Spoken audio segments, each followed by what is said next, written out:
बड़े कमाल की बात कही है कि सौभाग्यशाली होते हैं वो लोग जिन्हें समय और समझ साथ मिल जाते हैं, क्योंकि अक्सर समय पर समझ नहीं आती और जब तक समझ आती है तब तक समय निकल चुका होता है। एक छोटी सी कहानी है। एक राजा बूढ़ा हो चला था।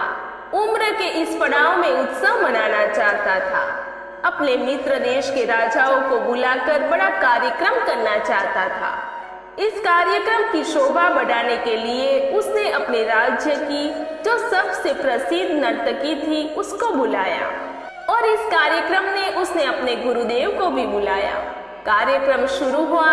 उस राजा ने अपने गुरुदेव को कुछ स्वर्ण मुद्राएं दी कि आप इस नर्तकी को पुरस्कार दीजिएगा। शानदार सा रंगारंग प्रोग्राम चलने लगा। दरबार में जो राजा की बिटिया थी राजकुमारी, वो भी वहां बैठी थी। राजा का बेटा युवराज, जिसे घोषित कर दिया गया था, वो भी वहां बैठा हुआ था। कार्यक्रम चल रहा था। हर कोई परफॉर्मेंस पर ताली बजा रहा था। कार्यक्रम चलते चलते रात के 3 साढ़े 3 बज गए। उस नर्तकी ने देखा कि उसके तबला वाला थोड़ा सोने लगा है। उसको नींद आने लगी थी तो नर्तकी ने तभी एक दोहा पढ़ा। नर्तकी ने कहा, बहु बीती थोड़ी रही, पल पल गई बिताई, एक पलक के कारण क्यों कलंक लग जाए। यानी कि एक बार अगर झपकी लग गई तो फिर कलंक लग जाएगा। तबले वाले को जगाना चाह रही थी। भाई जागो, इतने अच्छे से सब कार्यक्रम हुआ है, क्या गड़बड़ कर रहे हो। राजा को पता चल गया तो दंड मिलेगा। तबला वाला अचानक से चौंक गया। वो ढंग से अब तबला बजाने लगा, होश में आ गया। लेकिन उस दोहे का अर्थ सबने अलग अलग निकाला। कमाल ये हुआ कि जो गुरुदेव बैठे थे राजा के पास, उनके पास जितनी स्वर्ण मुद्राएं थी सारी लेकर नर्तकी को दे दी। जो राजकुमारी बैठी थी उसने अपना 9 लोकों का हार जाकर उस नर्तकी को गिफ्ट में दे दिया। जो युवराज बैठा था उसने अपना जो मुकुट था वो जाकर नर्तकी को दे दिया। राजा वहां सिंहासन पर बैठा देख रहा था। सब कुछ चौंक गया कि नर्तकी क्या कर रही है। एक दोहा बोलकर सबको पागल बना रही है, लूट रही है। राजा ने वो परफॉर्मेंस रुकवा दी और कहने लगा कि क्या कर रही हो तुमने एक दोहा बोला और इन सबको लूट लिया, ये गलत है।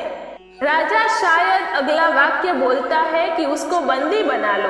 तभी राजा के गुरुजी ने कहा, अरे बस शांत हो जाओ राजन। इस नर्तकी ने बहुत सही बोला, क्योंकि उसने जो बोला उसका सबने अपना अपना मतलब निकाला। गुरुजी ने राजा को कहा कि इसने जो कहा है उसका मतलब ये निकला है कि मैं क्या कर रहा हूँ। जंगल में था, तपस्या कर रहा था पूरी जिंदगी, पूरी उम्र, और अब उम्र के इस पड़ाव ने तुमने कहा कि यहाँ आ जाओ और मैं यहाँ उसको स्वर्ण मुद्राओं से पुरस्कृत कर रहा हूँ। ये क्या पाप कर रहा था। इस नर्तकी के दोहे ने मुझे जगा दिया है, मुझे बता दिया है मुझे कहाँ होना चाहिए, यहाँ नहीं होना चाहिए। मैं तो अपना कमांडर लेके चल पड़ा। गुरुजी तो चल पड़े। राजा की बिटिया थी, वो कहने लगी, पिताजी मैंने भी इस दोहे का मतलब अपने हिसाब से निकाला है। आज आपको बताती हूँ, मेरी उम्र हो चली लेकिन आप मेरा विवाह नहीं करवा रहे। मैं आज की रात आपके महावत के साथ भागने वाली थी, लेकिन नर्तकी के इस दोहे ने मुझे समझाया कि बहु बीती थोड़ी रही, थोड़ा समय और बचा है, हो जाएगी शादी।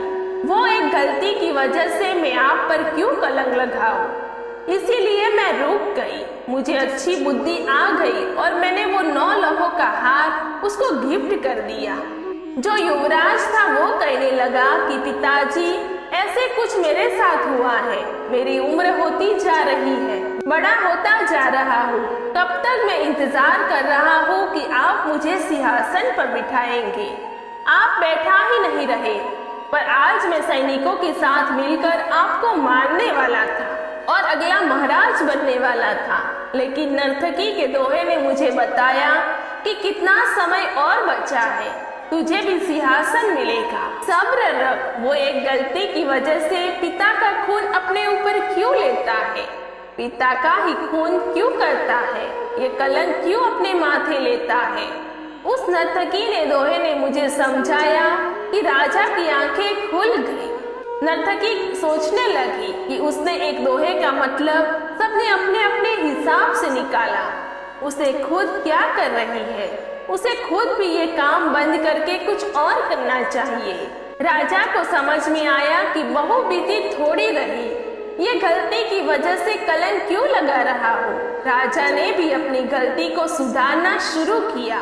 अपनी बेटी की शादी उसके मनपसंद राजकुमार के साथ कर दी। बेटे को सिंहासन दे दिया और खुद जंगल में चला संन्यास लेके। ये छोटी सी कहानी लेकिन ये दोहा समझाता है, बहू बीती थोड़ी रही, पल पल गई बिताई, एक पलक के कारण क्यों कलंक लग जाए। लाइफ में हम बहुत सब्र किए साथ आगे बढ़ते हैं अपनी मंजिल को पाने के लिए, लेकिन कई बार हमारा सब्र टूटने लगता है। अब बहुत हो गया, कुछ और करते हैं। इसीलिए ये दोहा कहता है कि थोड़ा सा और सब्र कर ले, चाहे आपको अपनी मंजिल मिल ही जाएगी। दोस्तों, वीडियो कैसा लगा कमेंट सेक्शन में जरूर बताइए। वीडियो अच्छा लगा हो तो वीडियो को लाइक करें, शेयर करें और चैनल को सब्सक्राइब करें। Thank you.